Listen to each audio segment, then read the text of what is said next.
संतों के लिए जब मिलने के लिए दर्शन के लिए आप जाते हो तो कही है कि संत मिलन को चालिए तज माया अभिमान, ज्यों ज्यों पग धरणी धरे त्यों त्यों यज्ञ समान। कि मिलने के लिए जब चल दिए ना, ये भावना करके सत्संग में जाना है, दर्शन करने जाना है, माथा टेकने जाना है, आशीर्वाद लेने जाना है, उसी टाइम से आपकी शुभ घड़ी शुरू हो जाती है। और एक एक कदम जो रखते हो वो एक एक यज्ञ के समान है।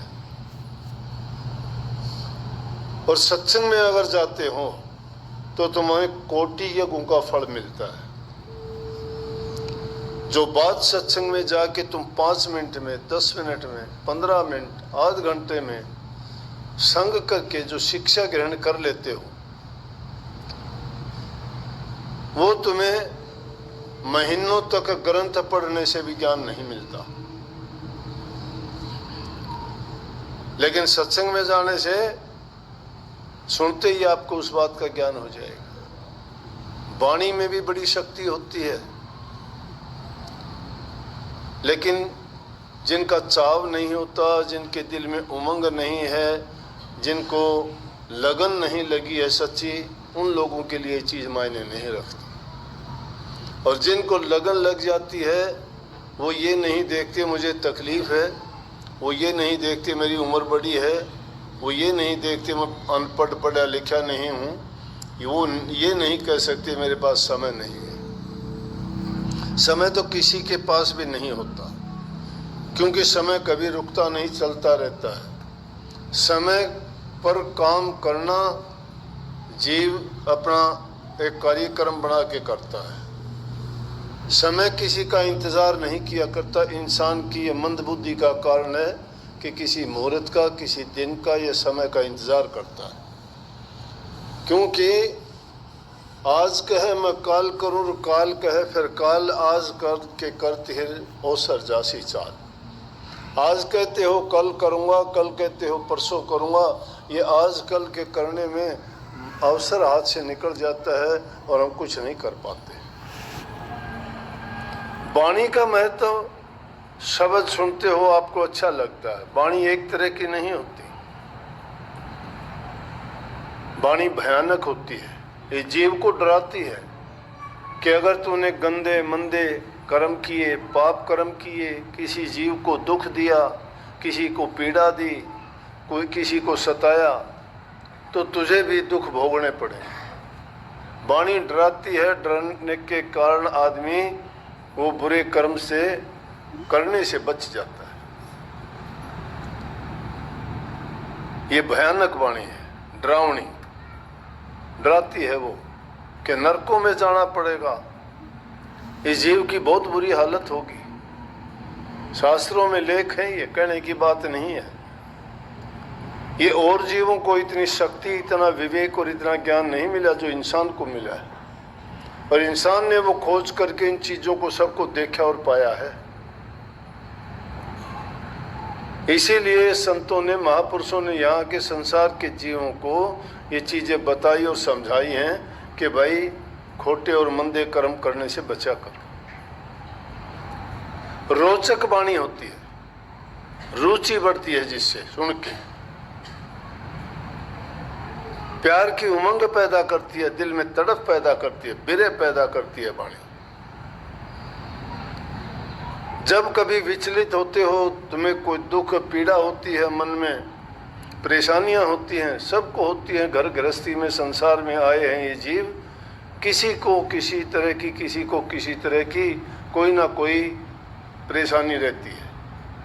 तो ऐसे वक्त में इंसान कई बार तो ऐसा हताश, निराश और उदास हो जाता है कि वो अपनी बातें किसी के सामने कह नहीं सकता। लेकिन जब कोई साथी सहारा नहीं होता, किसी के सामने दिल की पीड़ा बता नहीं सकता, तो इंसान को ऐसा रोग लग जाता है कि बिना रोग के भी वो छिन छिन करके मरना शुरू हो जाता है। उस समय में अगर उसको गुरु की वाणी याद आ जाए कोई, वो वाणी उसको ढाढ़स बंधवाती है उसके विचारों को शक्ति देती है। वाणी यूं ही नहीं है, किसी वाणी को सुनने कितना प्रेम हो जाता है, किसी को सुनने से कितना बैराग हो जाता है। मीराबाई को बैराग हो गया, कितनी अच्छे प्रेम से गाती है, आंखें बंद है, सूरत जो है उसको अपने इष्ट की है, ख्याल उसका है, दुनियादारी का कोई होश ही नहीं है, और गाती है, हेरी मैं तो प्रेम दीवानी, मेरा दर्द न जाने को। कहती है मेरा दर्द कोई नहीं जानता, क्यों? मुझे जो दर्द है, मुझे जो विरह है, मुझे प्यार की विरह है।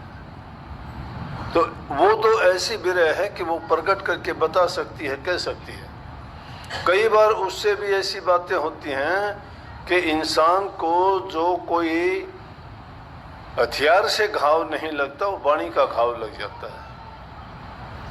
लेकिन उस समय में संतों का वचन काम आता है। जब तुम अपने मन की किताब को खोल के पुराने पन्नों को उथल के देखोगे जिनमें तुमने सत्संग वाणी सुनी होगी, और वो उनमें से जब बात निकल के आएगी तो तुम्हें एकदम होगा कि जब उसके साथ ऐसा हुआ था तो तेरे साथ ऐसा होना क्या बात है, कोई बात।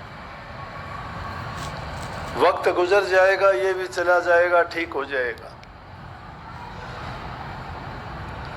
वक्त सबके साथ बीतता है। उस वक्त में वाणी आदमी का साथी बनके, सहायक बनके उसकी मदद करता है। एकांत में होते हो, ना आपको सत्संग मिलता है, ना दर्शन मिलता है, तो अकेले में बैठ के क्या करोगे कि बैठ के जब वाणी का गायन करोगे, तुम्हारे सामने तुम्हारी इष्ट की तस्वीर होगी, मन में उनके मीठे ख्याल होंगे, जबान से तुम वाणी गा रहे होगे, उस समय कितना अच्छा होगा। कल्पना करके देखिए। इसलिए वाणी हर एक को याद होनी चाहिए। जिसको याद नहीं है ना, इसका मतलब उसकी कोई रुचि नहीं है, उसको कोई लगन नहीं है, कोई प्यार नहीं है, उसको कोई उसके दिल में विरह नहीं है। विरहवान को तो जब इस प्रीतम ने वो गाया, चाहे वो कैसा भी था, ये नहीं कि आप तो कह दोगे वो तो गाना था, वो तो शब्द नहीं था। अरे जिससे अच्छी शिक्षा मिलती है वो गाना शब्द कुछ भी है, उसमें वचन बुरा क्या था, कितनी अच्छी बात उसमें कही गई थी, जो बातें तुम्हें सुधार देती है, चाहे वो किसी से भी मिले। जरूरी नहीं कि संतों से ही वचन मिलेगा, दुष्टों से भी मिल जाएगा, पापियों से भी मिल जाएगा, डाकुओं और ठगों से भी मिल जाएगा वो। लेकिन उसका मतलब तुम अपने विचारों के अनुसार, तुम्हारे ख्यालात के अनुसार निकालोगे। जिसकी जैसी भावना होती है वो उस वचन को वैसा ही मान लेता है। किस तरह से? एक समय की बात है कि एक नट था, खेल दिखाता था, पुराने जमानों की बात थी, कहीं भी उसका काफ़ी दिन तक कोई कुछ मिला नहीं, गुजारा नहीं चला बेचारे का। उसने सोचा कहाँ जाऊँ, किसके पास जाऊँ, राजा के पास चला गया। पुराने ज़माने में राजा के दरबार में चारण, भाट, मिरासी, ये अपनी कला, गाना बजाना, उनकी राजा की मान बढ़ाई के लिए उसके गीत गाते थे। पृथ्वीराज चौहान का चंद्रवरदाई बहुत बड़ा भाट था गाने वाला, पूरा जीवन गाया उन्होंने।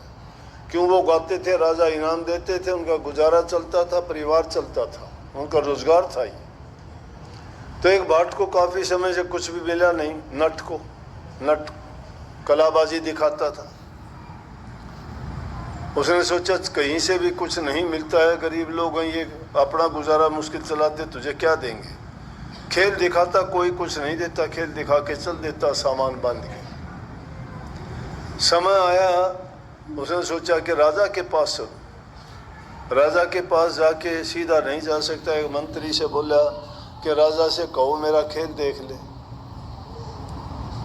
अब गरीब आदमी से बड़े आदमी कहाँ मिलते हैं।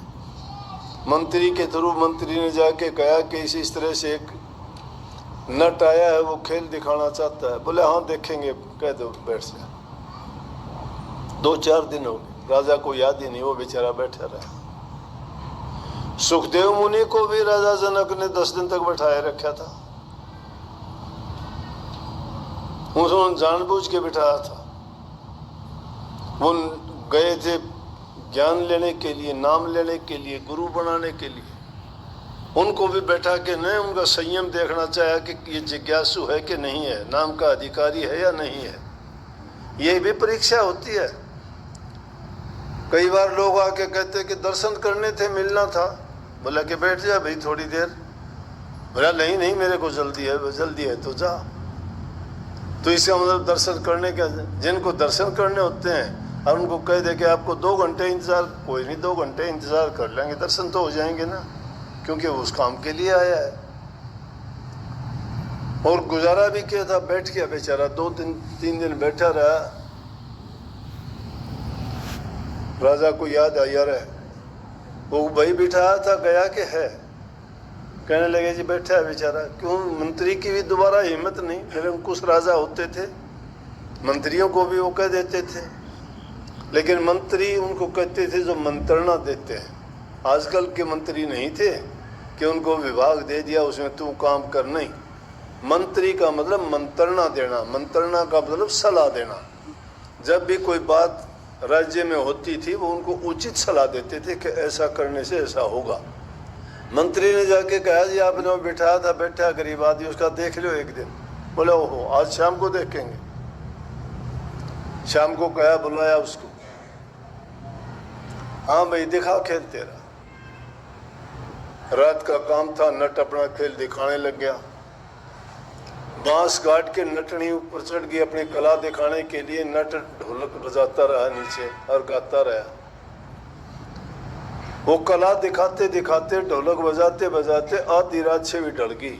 किसी ने कुछ नहीं दिया, खेल देखते रहे। अब ये तो बेचारे नजर होती है कि कोई कुछ दे, चारों तरफ देखते रहे, किसी ने कुछ नहीं दिया।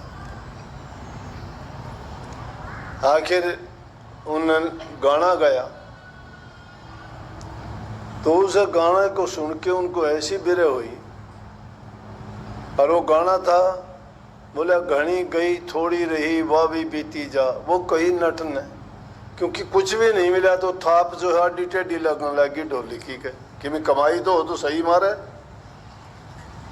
ये किसी ने नहीं बोला है, कोनी को दान पुन कुछ दिया, कोनी बेचारे की थाप उल्टी टेढ़ी लगने लगी। नटनी ऊपर तकने लगी, बोली घनी गई थोड़ी रही वो भी बीती जा। नटनी कहे नट से ताल में भंग ना पा के घनी रात जाली से थोड़ी सी बच रही से क्यों खा वहाँ बजा ढंग से बजा, नहीं तो मेरे भाभी को नहीं नाचा जाएगा। यह बात सुननी थी। एक महात्मा बैठा था, एक कामड़ी ले रहा था, खड़े आया वो तो किम था कोई महात्मा के था उस बार। वो कमर था, जाके ना कमर पकड़ा दिया उसने। बोला ये ले। देखा कमर तो आया, काम आ जाएगा सर्दी में उड़ने के।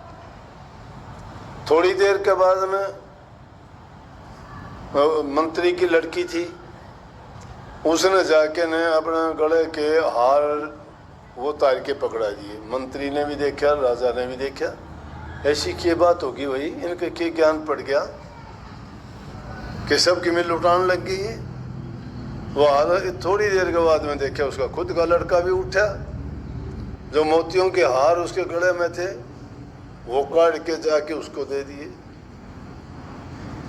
जब दे दिए राजा बड़ा हैरान हो गया। राजा ने तो देना लेना था कि भाई मैं तो सवेरे दूंगा विदाई का टाइम, इसने कुछ इतनी मेहनत करी है। उसका खेल खत्म हुआ। खेल खत्म होने के बाद में बोला भाई महात्मा जी रुकिए, ऐसी कौन सी बात थी कि तेरे पास एक कामड़ी थी, सर्दी का टेम तू जा डमर, वो कंबल भी तूने इनको दान कर दिया। बोला जी अगर मेरे पास और कुछ होता तो वो भी सब कुछ मैं दे देता। बोले ऐसी क्या बात कि इनने जो बात कही मेरे कलेजा में लगी कि घनी गई थोड़ी रही वो भी बीती जा। बोले मेरी उम्र 50 साल की होगी, जोग लिया था, बाणा लिया था, घर गृहस्थी त्यागी थी, बच्चे त्यागे थे, परमात्मा की भक्ति करने को निकला था, लेकिन अकल बह की किसी और से मेरी बात होगी। आज रात को हमने जाना था, भाग के नहीं यहाँ से दूसरी जगह जाना था, तो ये बात कही तो मेरे समझ में आई कि तन्ने नहीं कहने लगी, सर मूर्ख घनी उम्र तो जाली थोड़ी बची है, के भरोसा क्यों खामा ताल में भंग पाल रहे, तो प्रभु की भक्ति कर अपना। बोले बोलो इससे फालतू क्या हुआ, मेरा तो जीवन बचा दिया, मैं तो नरकों में जाता, मेरी इतने सालों की करी हुई कमाई मिट्टी में मिल गई होती। राजा बोले भी बात ठीक है। राजकुमारी से बोला बेटी तेरा क्या हाल, बोला मेरा भी यही हाल था। बोला मेरी 35 साल की उम्र होगी, मेरा पिताजी मेरी शादी करने की नहीं सोचता। मन ने सोची आज रात को मेरी एक दूसरे मंत्री के लड़के से बात हो रही थी, मैं भाग जाती। लेकिन यह बात सुनी तो मेरे समझ में आई, अरे मूर्ख काम करने लग रही, माँ बाप की इज्जत जाएगी, तेरी भी बेइज्जती होगी, कहाँ तुम जाओगे, ठोकर खानी पड़ेगी, बदनामी होगी। इतनी उम्र निकल गई, अब तो सुध आएगी माँ बाप को, कभी न कभी कर देंगे साल से महीने में, इतने दिन रुकी है और गम खा ले। बोले इसलिए ये बात सुन के मेरे मन में आई। फिर बोले बेटा तू और बता, तुमने सारी माला काट काट पकड़ा दी, ये ऐसे अच्छे अवसरों पे इतनी कीमती माला तेरे को दी गई थी, क्यों दी आपने?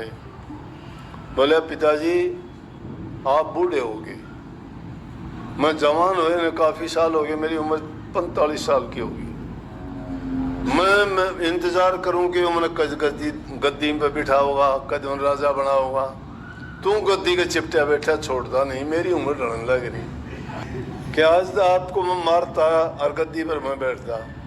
तो उस ये बात जब सुनी, घनी गई थोड़ी रही, वो भी बीती जा। तो ये बात सुनी मेरे मन में आया, रे मूर्ख क्यों खाम ब्रह्म हत्या का दोष लगेगा, पिता की मृत्यु का दोष लगेगा, नरकों में जाना पड़ेगा, कष्ट भोगने पड़ेंगे, हत्यारा बनेगा, दुनिया थू थू करेगी, बदनामी होगी, किसका राजा बनेगा तू? नफरत होगी लोगों को।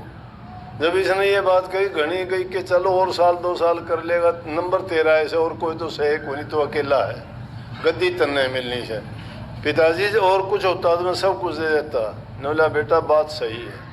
बोला जाओ, वजीर ने तो बोला चोरी की शादी कर दे, और बोला तू आजा भाई गद्दी बाज बिठाऊंगा तो तिलक करके न राज तेरा, और महात्मा का मंदिर बनवा दिया। बोला महात्मा जी परमात्मा की भक्ति किया कर, वो सामान उसका पुछवा दिया। तो इसलिए वाणी इंसान के दिल में जो जिज्ञासु लोग होते हैं ना, वो अपने मतलब के अनुसार उसका अर्थ निकाल लेते हैं, मूर्ख आदमी नहीं समझ सकते। और संतों की बात तो बड़ी ऊंची होती है। और कबीर साहब ने तो ये कही है, उल्टे सीधे वचन का और शिष्य नहीं मानने दुख, कहें कबीर संसार में वो कहिए गुरमुख। गुरमुख जो गुरु की बात को सन्मुख रख के बात करता है, गुरु जो तुम्हें बात करता है तुम्हारे हित के लिए, तुम्हारे कल्याण के लिए, तुम्हारे जीवन को सुधारने और बढ़ाने के लिए कहते हैं।